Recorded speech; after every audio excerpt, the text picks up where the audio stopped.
This is a Rattle and Hum Sports podcast for Friday, July 26th, 2013. I'm Bryan Houston, and we're talking with Dic Humphrey, the beat writer for the Texas Rangers for Rattle and Hum Sports. Dic, how you doing today? I'm doing fine, and yourself? Doing very well, thank you, sir. Rangers kind of iffy, 2-2 against the Yankees, and again, struggling at the plate. Boy, they really are having a hard time scoring runs. No question. They've scored four. It's the most they've scored in a game since the All-Star break. They've done that twice, and ironically, they've lost both those games. So they're just not putting the runs across the plate.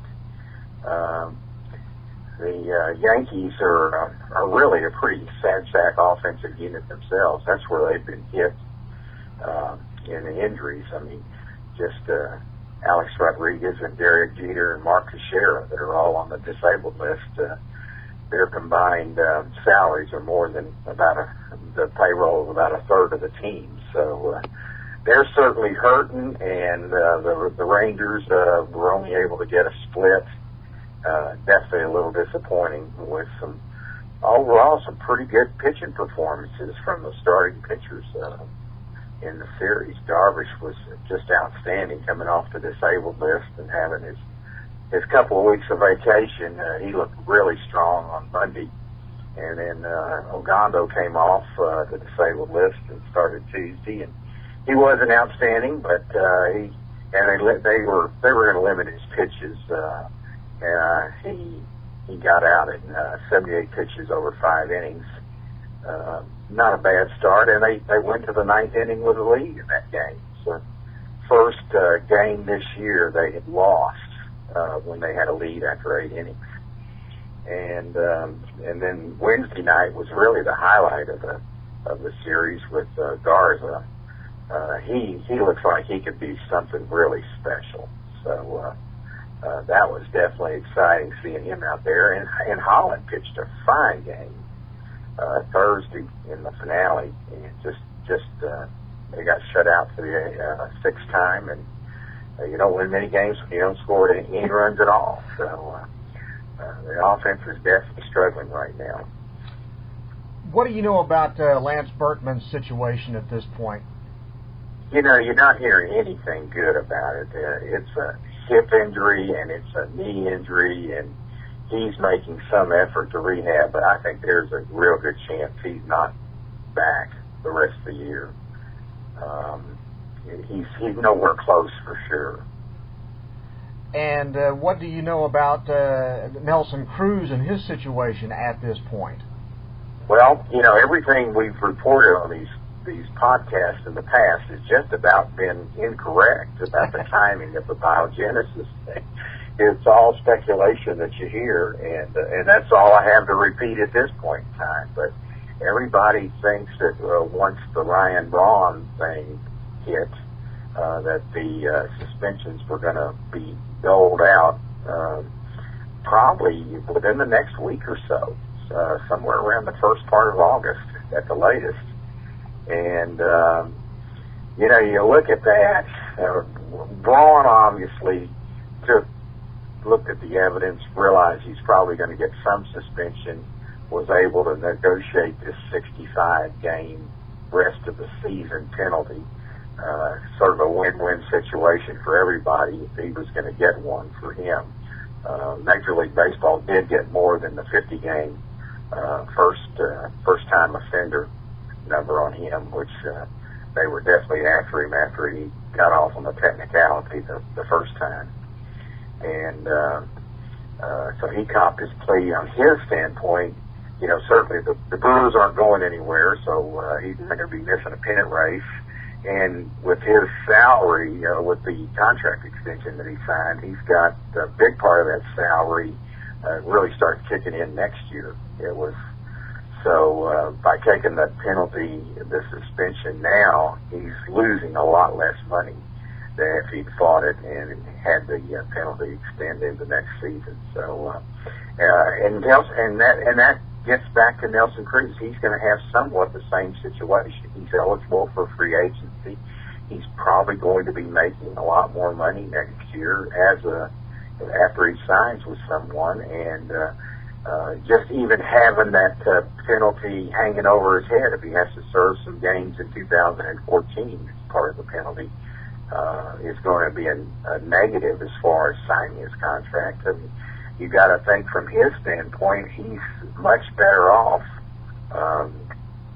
taking the penalty this year and getting it over with. Makes him more saleable in free agency, and just like Braun, probably cost him less money to do so, which he's probably been the Rangers' best overall hitter, and his loss would be just huge at this point in time. But you hear everybody just seems to assume that he's going to be gone sometime in the next week or 10 days, perhaps for the better part, if not all, the rest of the season.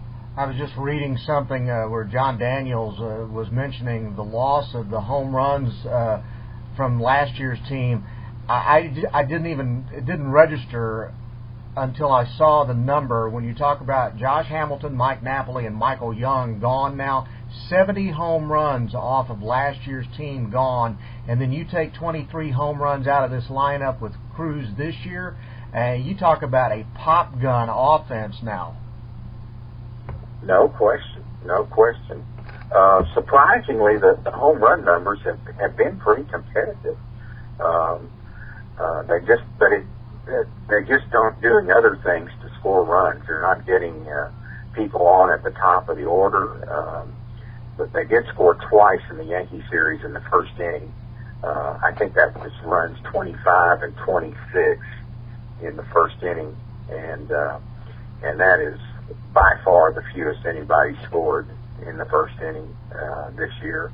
And their batting average for the homestand in the first inning was less than 200. So, goodness gracious, these are the first three hitters should be three of your better hitters that come up in a game, and that's just really a terrible performance. So the Rangers now... And that's one of the problems is they're constantly behind. They're constantly playing catch-up. You'll see them play play the infield in first and second inning with just to cut off runs because they're just not scoring. And often that can backfire and lead to more runs getting scored on you. So it's a real catch-22 at this point in time. And so now they're in dire need of another bat, particularly if you're talking about Berkman not coming back and Cruz possibly being gone. Who's out there? Who are the likely candidates that you're hearing? Well, the rumors that most people are hearing are Hunter Pence, Kendrys Morales, and Alex Rios. None of those are really just outstanding hitters. They're going to make up a lot of that difference. And that's one of the problems, too, is that with the extra wild card now, a lot of teams are feeling like they're going to be in a race. I mean, here the Yankees appear to be fading, and they went out and made the deal for Soriano to try to pep up their offense. And so they're in a really competitive division. They've got a real tough road to hoe to get there. So it doesn't look real good for the crop of hitters that are out there. And the other problem the Rangers have is what do they really have to trade now? I mean, they do have an outstanding farm system. There's no question about it. But most of the impact players at this point in time are at the lower levels, high A and low A, and even the short season and rookie league, and that's where the big names are. And most of these people, when they're looking to make a trade, they want something that they can put on the field pretty quick, something that's major league ready that they're getting back in the way of prospects, and you need to have something to show for it. It's just really hard to move a good player and have very little to show for it pretty close to immediately, if not immediately. You look at the Teixeira trade that a lot of people think the Rangers just made a killing on, and but they got Jared Saltalamacchia in that deal to put on the field immediately. We heard there were some other good prospects at the time, and it turns out that Neftali Feliz and Matt Harrison and Elvis Andrus have all made all-star teams since, but and have certainly been the best of, have been better than Saltalamacchia in their careers, but the Rangers definitely needed something they could put on the field and say, we've got something for him at the time. And that's the way these people think. And I'm not sure with Mike Olt gone, there is the pitching has just been ravaged.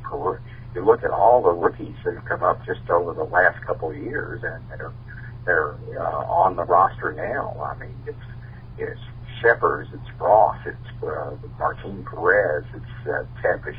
Grimm got traded. Wilmer Fox been up here. Joseph Ortiz has been up here. It's there's a lot of the pitchers have been up here. Luke Jackson is probably the best pitching prospect left in the system right now.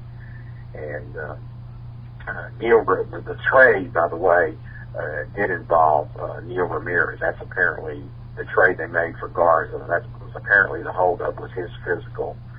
And what they are looking at is that they can the Cubs can take Ramirez if they want him. They have a list of players that they agreed upon. If they go through the medicals and study Ramirez and don't like him, they can then choose 2 players from that list.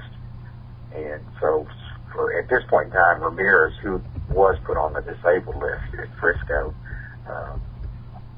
this week, is essentially taken until the Cubs release him and choose the other 2 players. And so Luke Jackson is probably the best pitching prospect left in this system right now. And so it's I'm not sure what the Rangers really have to go after someone else to procure this bat with. The good news is they finally are getting their pitching back in order. The starters are back, many of them off of the DL now, and suddenly they've got a pitching staff, at least the first 4 starters that rival any in the American League right now. Would you agree? I totally agree. I think it's an outstanding staff, really 1 through 12. Martin's been very good. Martin Perez has been very good since he's been back. I think late June in the St. Louis series was his first game to pitch after coming back, and he's only had 1 bad start out of 5 or 6. He's been very good. We don't know yet what we've got in Ogando. He gave a decent start in his first time out. Obviously, with his injury and then the long layoff, stamina is going to be somewhat of a problem. But if he pitches like he did a couple of years ago when he made the All-Star team, he could be outstanding. And then the top 3 of Garza and Darvish and Holland all look very strong. It's an outstanding rotation, and the bullpen just continues to get better and better. The blown save the other night when Nathan gave up the 2 runs were the only runs that the Rangers bullpen gave up in the entire homestand. And it's with Soria coming on, Frazier has pitched better to go along with Robbie Ross and Neil Kotz and Sheppers and Nathan at the back end. It's a very strong bullpen. So top to bottom, they were ranked 2nd in the league in ERA last Monday before they made the trade for Garza. So it's a real strong pitching staff with Garza. The amazing thing about it is with the pitching staff the way it is, if they could get any kind of runs, you get them into the playoffs, this team's got a real shot with that pitching staff. No question. You hit it right on the head. The strong 2 or 3 starters has carried a lot of nondescript teams a long way in the playoffs, and this team is definitely equipped to do damage if they get in the playoffs. Getting there looks like to be the problem at this point in time. Talk a little bit. Let's go back to Garza for a second. You said that he looks really special. Let's talk about the impact he's going to have on the starting rotation. Well, for one thing, Washington's always liked the older, more experienced player, and every starter that the Rangers have used this year, I believe, has been under 30 years old. Maybe Kyle McClellan started the game, I'm not sure, but and he might not have been under 30. So to have Garza a little bit older, I think he's 31, about to be 32, with his experience, he's pitched in the playoffs. It is definitely a big thing for this ball club. He was very competitive. He's a very emotional guy on the mound. He's very expressive of those emotions when he's out there. And he can just flat be nasty. I mean, if he thinks a batter's too comfortable up there, he definitely throws close and makes the batter uncomfortable. And he went out and threw a lot of fastballs, pounded the strike zone, and he went 8 1/3 innings and only used 95 pitches doing it. And that's certainly been a problem for Darvish, using too many pitches. This could be a real good example for him. And during the telecast, Busby was talking about how nasty he can be on the mound, and he made a comment. He said, well, he has a little edge to him, and Mark McLemore promptly disagreed, saying he's got a lot of edge. So I think he's going to be a help to the other starters, just seeing his work ethic and his approach and his intensity on the mound. I think it's going to help all of the starters. The other thing that has really started to develop here is it looks like Derek Holland is finally starting to grow up and be the kind of pitcher that people thought he would be. He's always had the great potential, but to see him pitching the way he's pitching right now, not getting run support, and yet staying mentally tough and performing the way he's performing. He pitched great yesterday. It's really kind of been impressive to watch how he's progressed this year. I think there's no question at all about it. He's certainly toned down some of the off-the-field goofiness, and he seems to be more serious in his approach. But he's been outstanding, and he's been consistently good all season long. I think he's had 1 or 2 poor starts out of the 19 or 20 that he's made so far. So he's really been he would be the ace on an awful lot of major league teams the way he's pitched this year, for sure. All right, your best guess. You've watched baseball. We've seen the Rangers when they scored 10 runs a game and gave up 9, and that team, those kinds of teams, could not win a World Series. Now we're seeing a team, it kind of reminds me of maybe like some of the old Dodgers teams or the old Baltimore Orioles of the 70s where it was all pitching. Is this team right now, can this team make the playoffs in its current state if they don't lose Nelson Cruz? It's going to be tough. It really is. In the East, you've got Tampa Bay's playing extremely well. You've got Boston that is hanging in there. Baltimore has come back and played very well of late. And it's possible that 3 of those teams could make the playoffs. They could take both wild card spots.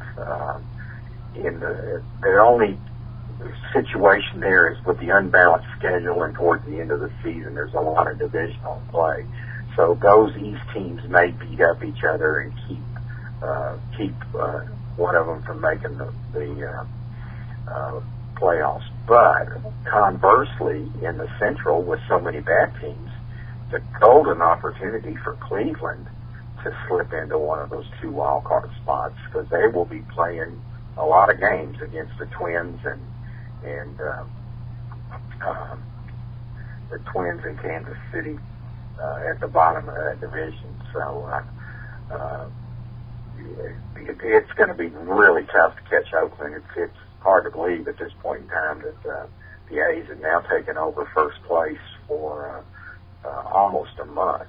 And it's been a long time since the Rangers have even picked up a game on the or picked up any ground on the A's.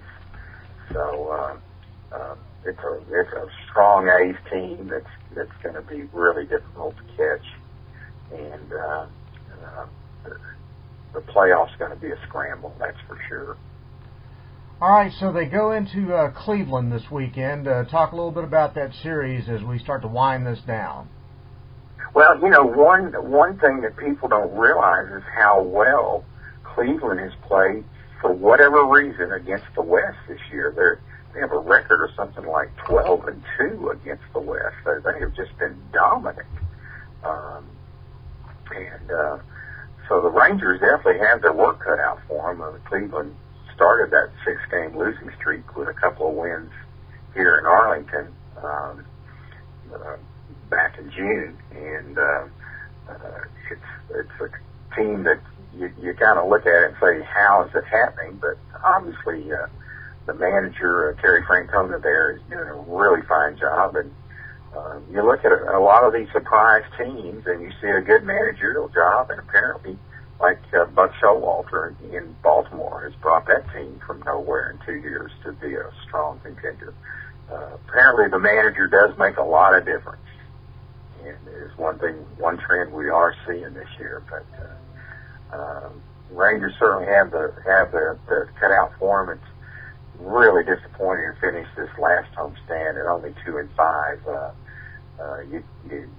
They start the second half with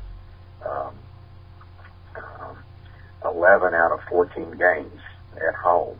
It was a 7-game homestand just concluded.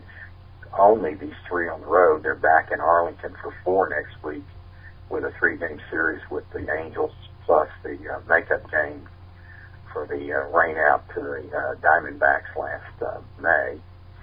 And you really thought this was a golden opportunity to really get back into the division race, pick up some ground on Oakland with 11 out of 14 games at home, and to start it off with 2-5 is just really disappointing. And they got their work cut out for them. I mean, the Angels have certainly played better. Jared Weaver is not pitching this weekend. They're saving him for Monday against the Rangers. And I'm sure C.J. Wilson, as their other top starter, will appear in that series too. So it's a rough schedule stretch here, and the Rangers definitely need to get going at some point in time soon, rather than later, and before they fade out of this thing. Very good. Well, it is going to be an interesting weekend, Dick. I know you'll be watching it for us very closely, and we'll look forward to talking to you after the series with the Cleveland Indians. Hopefully they can find some offense somewhere to go along with what has really become a dominating pitching staff. That's been the real bright spot. And it's just so ironic when you think about all these years where they had the incredible offense and very little pitching, to see the exact opposite now. It's almost unheard of in Rangers lore. It is unbelievable, and a lot of people thought the ballpark would just make it impossible. But it hasn't been the home run haven period for a couple of years that it has in the past. And certainly the Rangers don't have the home run hitters that they've had in the past either. But it is strange, and we didn't even mention the rehabbing Matt Harrison and Colby Lewis. Lewis made a start last week, so he's somewhat on his way. And Harrison pitched a 60-pitch bullpen session on Monday, pitched live batting practice on Wednesday, and may be looking at getting a minor league assignment himself in the next week or so to get that process started. So there's two more starters to possibly add to the rotation. If somebody either gets hurt or doesn't perform to expectations. So it's truly amazing to have this strong a pitching staff and this much depth in it. Do you think that there'd be a possibility that one of those two guys could be trade bait? Yeah, I would really doubt it. Lewis is only signed through this year. Okay. I'm not sure what he would bring to anybody. Matt Harrison, I think people would be a little reluctant with his injury situation until that became a proven commodity, which nobody's going to know about until late August or probably September, or in actuality, probably a whole lot later than that. But I don't see where there'd be much interest in either one of those guys at this point in time. Good point. Dic, as always, a pleasure. Thank you very much for coming on with us, and we will talk to you next time. All right. Well, thanks for having me. Yes, sir. Dic Humphrey covering the Texas Rangers for Rattle and Hum Sports. This is a Rattle and Hum Sports podcast. I'm Bryan Houston. Thanks very much for listening, and we'll talk to you next time.